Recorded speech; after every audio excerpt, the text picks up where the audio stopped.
Nós temos agora em torno da Sexta-feira da Paixão, Páscoa e domingo seguinte, um tema intitulado Nós e a Cruz. E tem uma gravura bem interessante, que ela é a cruz e pessoas caminhando sobre ela, em torno dela, sentados sobre ela. Crianças, adultos, algum olhando para cima, outros estão celebrando, outros de mãos dadas, enfim. Eu acho que traduz muito bem aquilo que a cruz, de alguma maneira, significa hoje para a humanidade. Para alguns é um motivo de tatuagem, para outros é um pingente, colar, enfim. O tema de hoje que eu tenho para trazer é a salvação. Eu faço parte de um movimento aqui em Jaraguá do Sul chamado Jaraguá Mais Saudável.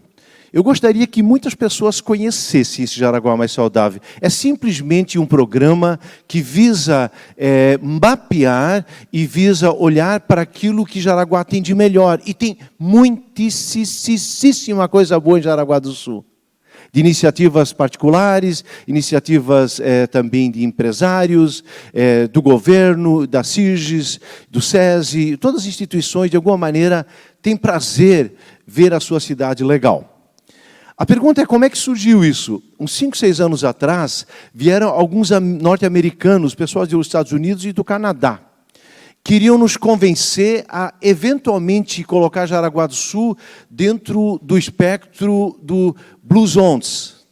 Blue Zones, o que é isso? Blue Zones, na verdade, foi um programa que pessoas olharam para o mundo tentando encontrar cidades mais longevas, cidades onde as pessoas ficavam com uma idade mais avançada.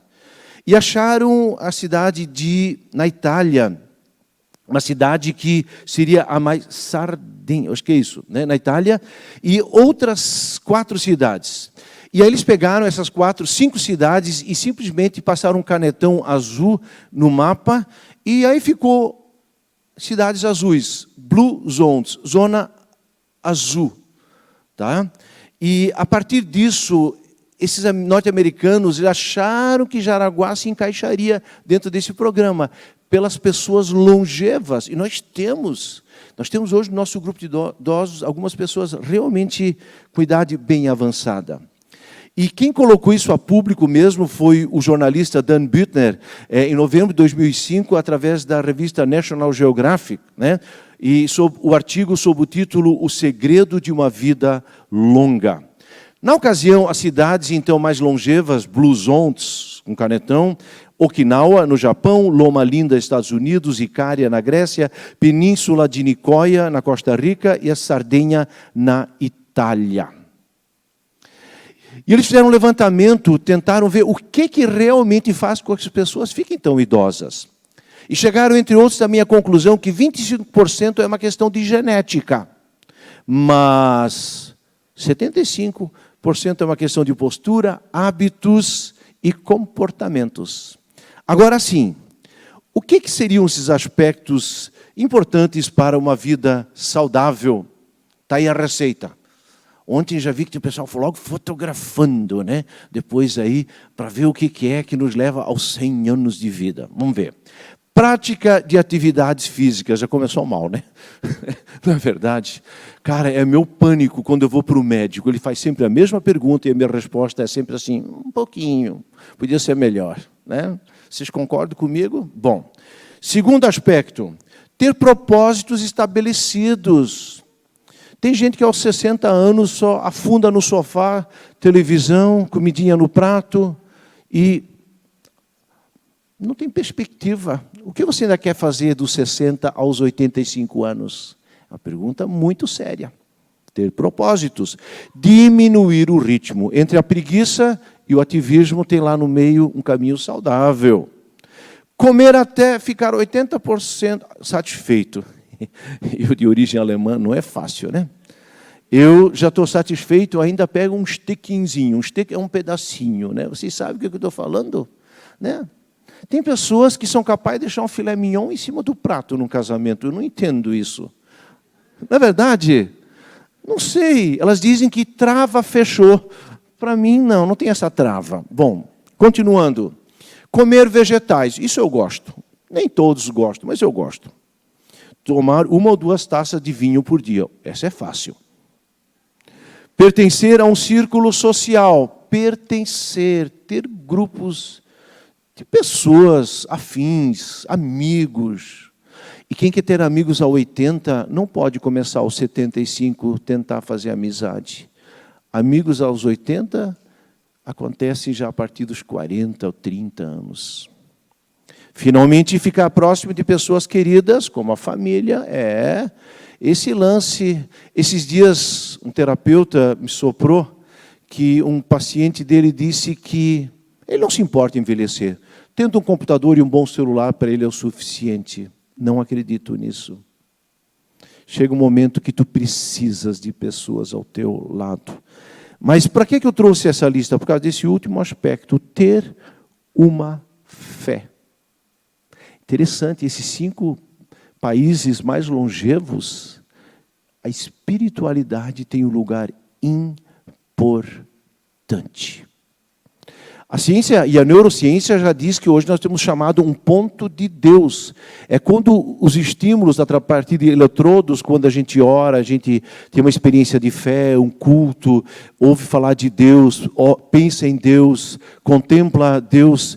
Esse ponto, ele estimula e ele libera serotonina e libera esse hormônio do prazer e do bem-estar.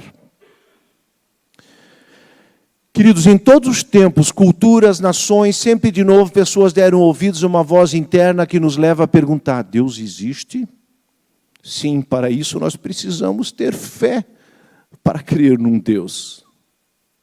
Na outra ponta tem aqueles que negam a Deus, são ateus. Mas também um ateu precisa acreditar que Deus não existe. Porque ele não consegue provar que Deus não existe. A gente não prova Deus também matematicamente que Ele existe. Ele é uma experiência que faz toda a diferença. Então, crer Deus é preciso ter fé. E negar Deus também é preciso ter fé. Interessante. Mas o que a Bíblia fala sobre essa questão de fé? Tem um texto de Hebreus 11:6 que eu amo. Sem fé é impossível agradar a Deus, pois quem dele se aproxima precisa crer que ele existe e recompensa aqueles que o buscam. Essa relação é quase uma 4ª dimensão. Nós temos 3 dimensões, que é largura, profundidade e altura. E aí a gente tem uma figura tridimensional. Paulo vai acrescentar uma 4ª dimensão. É a dimensão da fé. Ter ou não ter, claro, ter ou não ter. Aí eu gosto daquela comparação de Jesus, que ele diz assim, que quem tem fé é como um grão de mostarda. Um grãozinho de mostarda é uma coisa mínima, mínima, mínima, mínima. E Jesus disse, se você tiver fé como um grão de mostarda, você pode dizer à montanha, ao morro da antena, sai de lá e te lança uma mora e vai acontecer. Por que um grão de mostarda? O grão de mostarda é suficiente para ter informações genéticas. Quando cai na terra, morre, parece que acabou tudo. Não acabou tudo. Renasce alguma coisa. A fé é isso. Ela tem as informações implícitas. O Criador colocou, nós cremos nisso. Na fé, tem uma química, uma genética que, quando parece que acabou tudo, não acabou tudo. Vem alguma coisa que vai brotar disso. E essa pequena fé, Jesus diz, você pode dizer, a montanha, sai de lá e vai acontecer lá. Claro, gente, ninguém vai ficar brincando de jogar a montanha para lá e para cá, nós amamos o morro da antena, né? Mas eu queria dizer com isso, Jesus está colocando uma pequena fé, apontando para uma coisa estrondosa. A pequena fé opera coisas incríveis.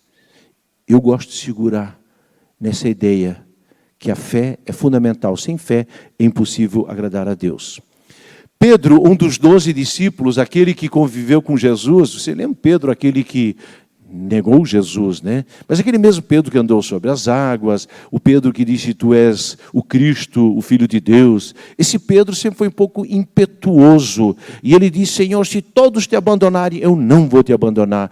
E lá no Getsemane, ele cortou a orelha do servo lá, e ele disse, eu não vou te abandonar, mas quando de repente veio realmente a turma do Sinédrio, ele também caiu fora. E daí o galo cantou, e ele lembrou que Jesus disse, antes que o galo cante, você vai me trair 3 vezes.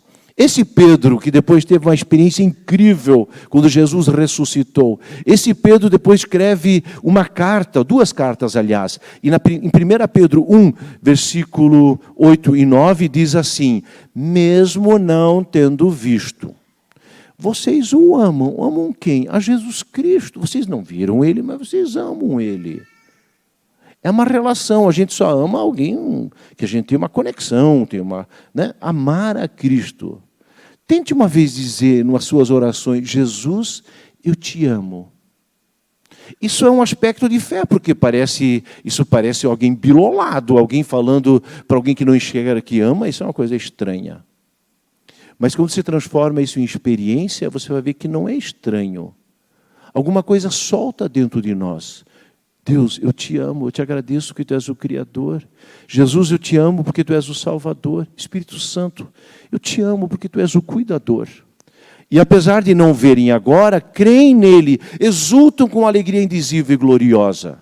Pois vocês estão alcançando o alvo da sua fé. Qual é o alvo da nossa fé? Qual é o alvo? O alvo é a salvação de nossas vidas, da nossa alma. A alma não é uma coisa que voa por aí. A alma vivente é aquilo que nós respiramos. Se você fechar o nariz 1 minuto, você já entra em angústia, em morte, você vai morrer se não abrir o nariz. É isso, o sopro da vida em nós, essa é a nossa alma. E o final dessa experiência da nossa vida é um dia a salvação. Esse é o tema de hoje. Eu quero mostrar para vocês algo. As pessoas, eu lembro de uma situação onde eu estava numa conversa de batizado, e aí tem as crianças que iam ser batizadas, e o pai era um cara assim que não ligava muito à fé. Mas eu sou cuidadoso, eu quero respeitar também cada pessoa, embora que eu penso diferente sobre a fé. Mas totalmente diferente. Mas aquele pai, quando eu falei da salvação, ele disse, pastor, mas salvação do quê e para quê? Que salvação é essa? Sabe do quê? Dessa maldade congênita, que Jesus diz do coração procede maus desígnios. Ele fala que adultério, blasfêmia, mentira, assassinato. Jonathan Edwards vai dizer que, cuidado, no nosso coração tem material explosivo suficiente para incendiar um novo inferno, se Deus sequer deixasse cair uma fagulha sobre nossas vidas. Em Blumenau, esta semana, na Rua dos Caçadores, lá onde eu cresci, naquela região, eu andei muito de bicicleta quando eu era adolescente e jovem. Andei muito por lá, porque ela fica entre o bairro da Velha, onde a Cátia, minha esposa, morava, e eu morava lá no finalzinho da Água Verde. Então, tinha um acesso através da Rua dos Caçadores. Alguém lá mostrou o inferno que pode habitar dentro do ser humano. Isso são pessoas extremas, é verdade. Mas quantos políticos começaram bem e terminaram mal? Quantos casamentos prometeram amor eterno e não passou 2 anos, já houve traição?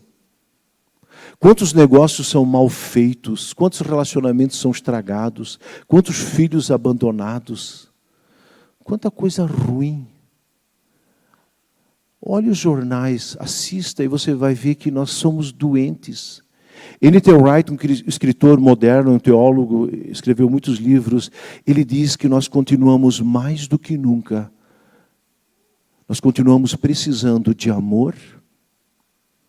Temos uma fome enorme de sermos amados. E precisamos ser curados. Cura.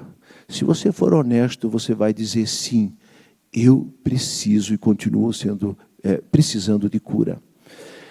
E não é cura só física, às vezes também, mas às vezes cura emocional das nossas histórias, nossos traumas, nossas incapacidades. E eu gosto que a palavra hebraica de Salvador, no alemão, se nós traduzirmos literalmente Salvador para o alemão, é Heiland. Quem teve uma infância de alemão, fala de Heiland. Heiland é de heilen. Heilen é curar. O nosso Salvador é o Heiland. Quem salva é aquele que cura. E no hebraico também é a mesma palavra. Salvar, curar. Eu quero brevemente mostrar um esquema aí, para a gente entender um pouco. Aquele senhor perguntou, pastor, mas salvar do quê? Aprendemos uma vez, através de um livro, de um seminário que a gente fez, um livro do David Nicholas. Ele fala que existem más notícias contra nós e uma boa notícia. Você só vai se alegrar que alguém vai pagar suas últimas 5 multas que você pegou no carro, só se você tiver elas. Se você não tiver elas, esse presente não faz a menor diferença. Mas no momento que você pegou 1, 2, 3 multas, você vai dizer, caramba, está ficando difícil. E alguém diz, eu vou pagar para você. Só quando nós temos uma culpa sobre nós, é que a boa notícia faz sentido. A boa notícia de repente, uma descoberta de um remédio contra a AIDS só faz realmente sentido se eu ou alguém da família tem AIDS.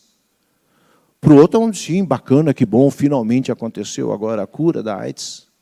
Mas se você tem AIDS, a notícia de que existe um remédio para AIDS. Então, assim, nós temos que ver também espiritualmente as más notícias. Quais seriam elas? Vamos começar aí, vou passar bem rapidinho aqui. Primeiramente, o pecado. Deus fez o ser humano à sua imagem e semelhança. Deus fez o ser humano à sua imagem e semelhança e viu que tudo era bom, bom, bom. E quando fez o ser humano, e eis que era muito bom. Mas em algum momento o ser humano escolheu as coisas erradas e Deus disse, não dá mais para ficar aqui dentro. Vocês escolheram algo que não é bom. E a partir disso, a humanidade caiu, decaiu. E desde então, cada nova geração, aos 20 anos você pode ser um idealizador, mas aos 40 você percebe que não funciona tão bem, e aos 60 você diz como a vida pode ser estranhamente complicada. O pecado nos faz cair. Bom, aí veio a morte das coisas eternas, nós morremos para as coisas de Deus. Naturalmente ninguém quer nem saber de Deus, nem você e nem eu.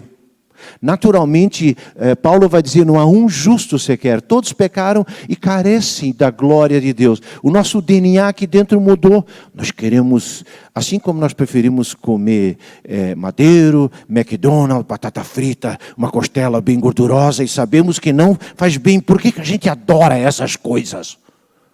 Torta de morango, tudo aquilo que não é saudável é mais gostoso. Estou exagerando?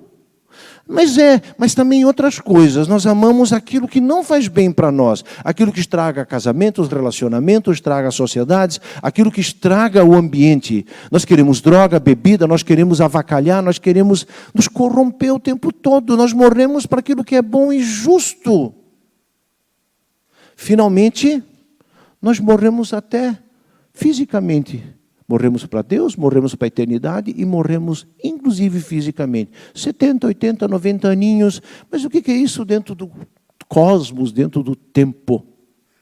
E aí a gente quer mostrar que é legal. A gente gosta de fazer uma boa ação, ser fotografado, ir no jornal e dizer como eu sou legal. A gente fala isso para a mulher, como eu sou legal, mas ontem eu varri toda a casa e varri lá fora também, e eu ainda fiz as compras, olha como eu sou legal. A gente gosta de provar isso. A mulher faz o mesmo artifício, olha, eu cozinhei, eu fiz aquilo, e veja, sou eu que limpo a casa, olha como eu sou legal. A gente quer desfilar coisas boas, mas quando a gente tira essa capa, de repente a gente vê que não é isso tudo. Então a gente faz boas obras para impressionar outros. Mas aí os céus, Deus, Pai, Filho e Espírito Santo resolvem fazer uma reunião nos céus e dizem assim, o ser humano não dá conta, ele está perdido, realmente perdido. perdido. Se continuar assim, vai ladeira abaixo. E os cientistas hoje são pessimistas. Se você tiver coragem, uma vez olhar na internet, olhe uma vez o que os cientistas falam sobre o futuro do nosso planeta Terra. E não são nem cristãos. Eles são pessimistas. Deus Pai, Filho e Espírito Santo faz uma reunião. Como nós vamos salvar a humanidade? Como é que nós vamos trazer de volta esse ser humano que saiu da porta? Como é que nós vamos trazê-lo de volta? E aí Jesus levanta a mão e diz: Pai, eu vou. E ele deixa a glória, conforme Filipenses 2:5, e assume forma de servo. Se torna em ser humano, vive como ser humano. A mão do poder sobrenatural dele, ele amarra e ele quer se identificar conosco. E ele usa só a mão dele, que é a mão humana, e vive essa humanidade, sofrendo, lutando, querendo a diferença, sofrendo, chorando, exatamente como nós. E aí, o que acontece? A boa notícia. Cristo é o Messias enviado de Deus. E ele morre numa cruz. E quando a cruz aconteceu, queridos, quando a cruz aconteceu, é como Deus botar um óculos, não Ray-Ban, não uma marca ou uma grife famosa de óculos. É como se ele botasse um óculos para ele chamado Jesus Cristo. E a partir da morte, Deus não olha mais para o Silvino, dizendo: o Silvino é um cara que queria ser legal, mas não foi. A Ilse queria ser legal, mas não foi. O pastor Daniel tentou, mas não deu conta. A Asta tentou, mas não deu conta. E aí podemos continuar. Deus põe o óculos Jesus Cristo e diz: eu nunca mais quero olhar para o ser humano, a não ser através do meu filho Jesus. A identidade do pastor Daniel, do Silvino, da Ilse e da Asta, agora se chama Jesus Cristo. Deus, na sua justiça, olha para vocês e diz: meu filho Jesus faz com que eu possa olhar para você. Isso para cada ser humano. A cruz e a ressurreição tem isso. E a ressurreição, sabe o que é, gente? A ressurreição simplesmente é a prova dos 9. Aquela equaçãozinha que a gente fazia de matemática. Vamos ver se a equação deu certo. A prova dos 9. Vocês lembram disso? Ou, em outras palavras, o médico dá um remédio e diz: tome em 3 dias, geralmente 3 dias, e aí vai ficar melhor. Aí você toma 3 dias, não é que melhorou, a tosse saiu, aquela coceira sumiu, e de repente você está bem. A ressurreição é o remédio amargo. Aliás, a cruz é o remédio amargo, a ressurreição é o remédio. Deu certo.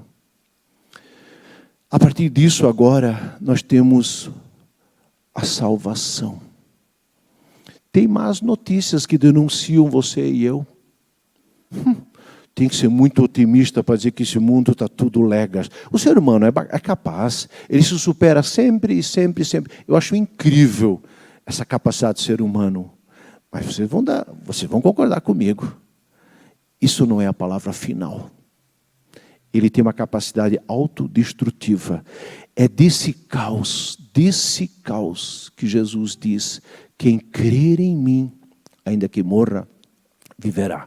Se com a tua boca confessares Jesus como Senhor, e no teu coração creres que Jesus ressuscitou dos mortos, volta a dizer, com a boca disseres: Jesus é Senhor. Jesus é Senhor, Ele é o Filho de Deus. E aqui dentro, no coração, você crer, não na mente, a mente é traiçoeira, ela nos dá cada balão, não é verdade? Mas aqui no coração, creres que Deus o ressuscitou dos mortos. Romanos 10, 9. Então você será salvo. Com essa palavra, eu encerro a minha fala e gostaria sim lembrar. Salte, por favor, para o último slide, Isaías 53, 4 a 7 ainda. Aqui tem um texto incrível, um texto escrito por Isaías, 700 anos antes de Cristo. Aliás, na morte e ressurreição de Jesus, mais ou menos 300 profecias do Antigo Testamento se cumpriram. Leia esse texto, alguém assim, 700 anos anunciando, falando de alguém. O Isaías não tinha noção, mas a palavra dele era profética. Falando e apontando para o futuro, que viria alguém. Certamente ele tomou sobre si as nossas enfermidades. E sobre si levou as nossas doenças. Contudo, nós o consideramos castigado por Deus, por ele atingido e afligido. Mas ele foi traspassado, traspassar é as mãos, por causa das nossas transgressões. Foi esmagado por causa das nossas iniquidades. O castigo que nos trouxe a paz estava sobre ele, e pelas suas feridas nós fomos curados. Todos nós, qual ovelhas, nos desviamos, cada um de nós se voltou para seu próprio caminho egoísta, e o Senhor fez cair sobre ele a iniquidade de todos nós. Ele foi oprimido e afligido, contudo não abriu a sua boca. Como um cordeiro foi levado para o matadouro, e como uma ovelha que diante de seus tosqueadores fica calada, ele não abriu a sua boca. Tem algo a ver com o Cristo, o Messias enviado? Tem algo a ver com Sexta-feira Santa? Sexta-feira da Paixão? João Batista, ele diz em João 1:29, quando ele viu Jesus, ele disse: eis o Cordeiro de Deus que tira o pecado do mundo. Pessoal, eu vou tirar a Bíblia aqui desse púlpitozinho. Estou tirando, tirei, não está mais aí. João está dizendo, em Cristo Jesus, o teu e o meu pecado é tirado pela fé. E Lutero diz, ou o nosso pecado fica pendurado no nosso pescoço, ou a gente resolve pendurar ele na cruz. Que essa mensagem, mais uma vez, possa ter nos impactado e feito toda a diferença. Eu não sei o que seria o mundo sem as igrejas, sem as grandes obras, Messias, de Handel, Johann Sebastian Bach, Jesus, a Alegria dos Homens, as grandes poesias, as esculturas, Aleijadinho, Miguel Ângelo. Essa mensagem, talvez você ache que foi uma histeria coletiva. Paulo vai dizer que a cruz é loucura para os que se perdem, mas para aqueles que salvam é o poder de Deus para a salvação. Amém?